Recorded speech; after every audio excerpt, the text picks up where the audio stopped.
AIDS వ్యాధిపై ప్రజలకు అవగాహన కల్పించేందుకు డిసెంబర్ 1న ప్రపంచ ఎయిడ్స్ దినోత్సవాన్ని నిర్వహిస్తున్నారు. ప్రపంచ ఆరోగ్య సంస్థ సూచనల మేరకు 1988 నుంచి ఈ రోజును ప్రపంచ ఎయిడ్స్ దినోత్సవంగా పాటిస్తున్నారు. ఎయిడ్స్ పట్ల ప్రజల్లో అవగాహన కల్పించడం దీని ముఖ్య ఉద్దేశం. 1980లో బయటపడిన హెచ్ఐవి క్రమంగా ప్రపంచవ్యాప్తంగా విస్తరించింది. తొలి దశలోనే గుర్తించడం వల్ల అభివృద్ధి చెందిన దేశాలు తగిన జాగ్రత్తలు తీసుకోవడం, ప్రజలకు విస్తృత అవగాహన కల్పించడంతో ఈ వ్యాధిని చాలా వరకు అరికట్టాయి. అయితే నిరక్షరాస్యతలోనూ అభివృద్ధిలోనూ వెనుకబడిన ఆఫ్రికా, భారతదేశం లాంటి దేశాల్లో ఈ వ్యాధి కోట్లాది మంది ప్రాణాలు బలిగొంది. తాజా నివేదిక ప్రకారం గడిచిన 8 ఏళ్లలో ఈ వ్యాధి 17% తగ్గుముఖం పట్టింది. ప్రపంచవ్యాప్తంగా దాదాపు ఇప్పటికీ 40 లక్షల మంది చిన్నారులు హెచ్ఐవికి చికిత్స పొందుతున్నారు.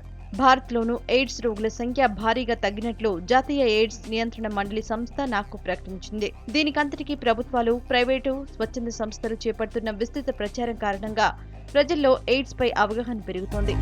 భారత్లో ఎయిడ్స్ వ్యాప్తికి ప్రధాన కారణం రక్షణ లేని శృంగారం. 90% హెచ్ఐవి కేసులు దీని ద్వారానే వస్తున్నప్పటికీ ఎయిడ్స్ వ్యాధిగ్రస్తుడి రక్తాన్ని ఇంకొకరికి ఎక్కించడం వల్ల కూడా ఈ వ్యాధి సంక్రమిస్తోంది.